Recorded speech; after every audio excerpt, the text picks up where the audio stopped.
भी याद आती है कि कुछ तो मेरे मन में था, कुछ माँ ने दिया सहारा, और कुछ ईश्वर की मेहर फिरकी, यो सत्संग मिल गया थारा। जो आप लोगों को भाइयों का ये सत्संग मिलता है ना, मन ऐसा हो जाता है कि भाई यहां से जाऊं ना।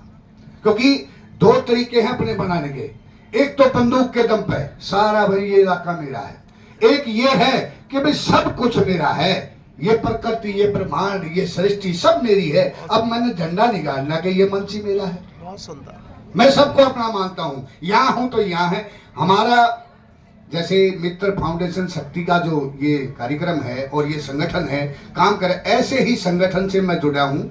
मैं राष्ट्रीय अध्यक्ष हूं ब्राह्मण स्वयं सेवक संघ। ब्राह्मण अपने आप में ही सृष्टि होती है, क्योंकि ब्रह्मांड को ही ब्राह्मण बोला गया है। जो अपने स्वार्थ से ऊपर उठ के काम करता है वो ब्राह्मण है।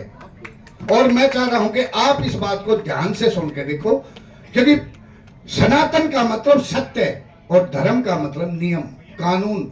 हम सनातन के कानून के साथ हैं और हम कभी गलत कर नहीं सकते। जब हम सत्य के मार्ग पर हैं तो हम गलत करने का तो सवाल ही नहीं है।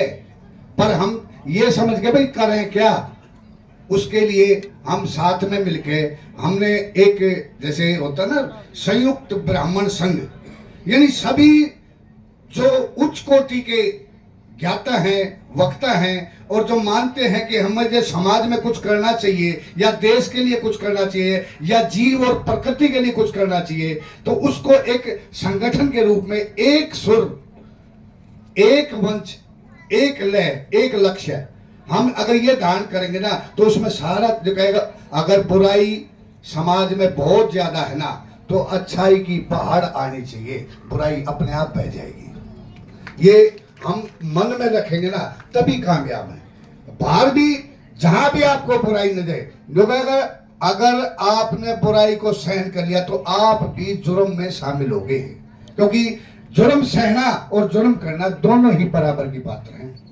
तो हमें ना तो जुर्म करना है ना जुर्म सहना है, क्योंकि आज कलयुग का अंतिम चरण चल रहा है। कली का मतलब उजाला, कलयुग का मतलब अंधेरा। अंधेरे को कैसे भगाएंगे? बटन दबा दे बिजली भाग जाएगा, तलवार ले लो, लाठी ले लो, अंधेरा नहीं भागेगा। पर एक ज्ञान का बीज इस प्रकृति में अपने भाइयों के बीच में, जैसे हमारे आजकल ज्यादातर फोना में चल रहे हैं, वो उसको ऊपर ऊपर करते रहे, पूरा दिल निकल गया है, उसमें कुछ भी फायदा नहीं है। एक फोन में लगा रहा। मैं कहता हूं अपने बुजुर्गों के साथ बैठो, जो उन्होंने उनकी देखो जानकारी देश भर की है, पर बगैर अनुभव के जानकारी का कोई भी फायदा नहीं है।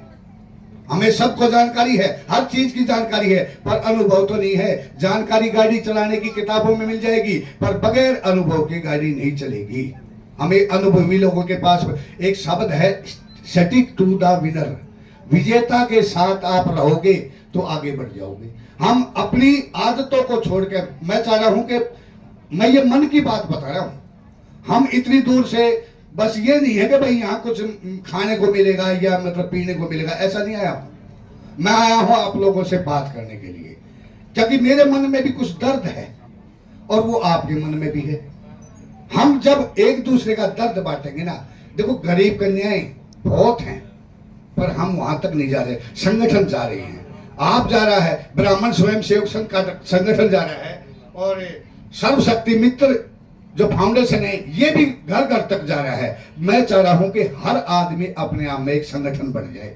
उस एक आदमी ये बस एक काम कर ले, भाई आज मैंने किसी गरीब को थोड़ा सा ऊपर उठाना है।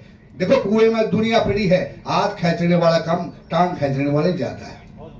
तो मैं चाह रहा हूं मेरे सारे जितनी मेरी मातृ शक्ति बैठी हुई है, मेरी बहन बैठी हुई है, मेरे भाई बैठे हुए हैं, बस उनको आज एक संकल्प करके उठना है कि भाई एक दिन में एक अच्छा काम मैं अपनी बुक में लिख दूंगा। आज मैंने ये करा था, चाहे रिक्शा वाले का धक्का ही लगा था पुल पे, मन शांत हो गया, वो तो समय पे पहुंच गया ना।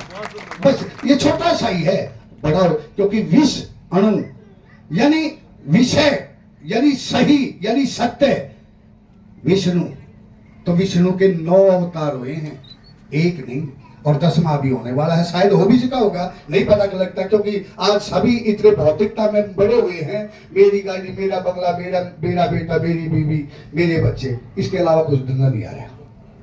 तो विष्णु के 9 अवतारों में सबसे पहला जो अवतार हुआ है ना, वो मत्स्य अवतार था, क्योंकि पानी ने ही जन्म लिया है। इस सृष्टि को चलाने वाला पानी है, तो पानी में मछली है, मत्स्य अवतार। फिर दूसरा अवतार लिया है कछुआ, वो जमीन में भी निकला रहता है, पानी में भी रह सकता है। सॉरी, तीसरा जो अवतार, तक सबको पता है, मैं चाह रहा हूं कि कुछ ऐसे भाई हैं जिनको नहीं पता है, मैं एक बार दोहराना चाह रहा हूं। तीसरा जो अवतार हुआ है वो वराह का अवतार हुआ है, यानी सुअर। सुअर बहुत ही अपने शरीर से जुड़ा हुआ होता है। ये आदमी के गुणों का व्याख्यान करा है, ये कोई अवतार नहीं। हर एक आदमी में 9-10 गुण होते हैं। आप एक बार ध्यान दे देना, कभी मैं अगर ज्यादा मतलब सख्त हो जाता ना, वो कहेंगे तो सुअर जैसा है भाई, मानेगा नहीं।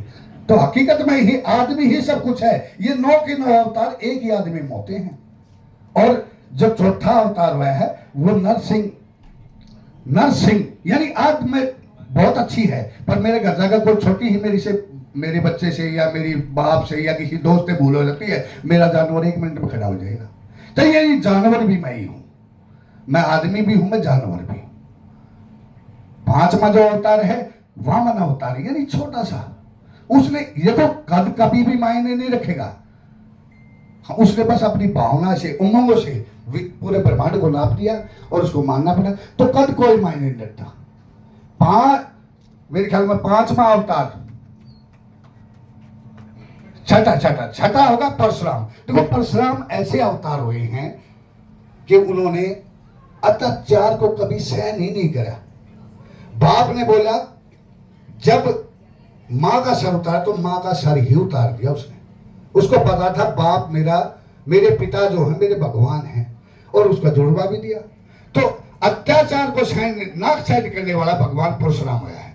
7वां अवतार है राम, जो केवल मर्यादा में, यानी जैसे तराजू होता है, बनिए का तराजू बीच में होता है, ना इधर ना इधर। तो राम हमेशा मर्यादा में रहे हैं। न सुख में उन्होंने कभी डांस किया, न दुख में कभी वो रोए। तो वो एक बैलेंस बनाया है जीवन में उसने, और इसलिए वो पूजा के लायक है, क्योंकि हमें बैलेंस बनाना नहीं आ रहा।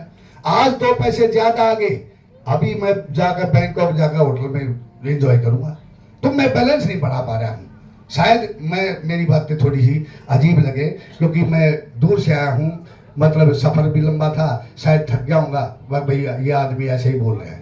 तो 9 जो 7वां अवतार भगवान राम हुए हैं, उसके बाद में 8वां अवतार भगवान कृष्ण हुए।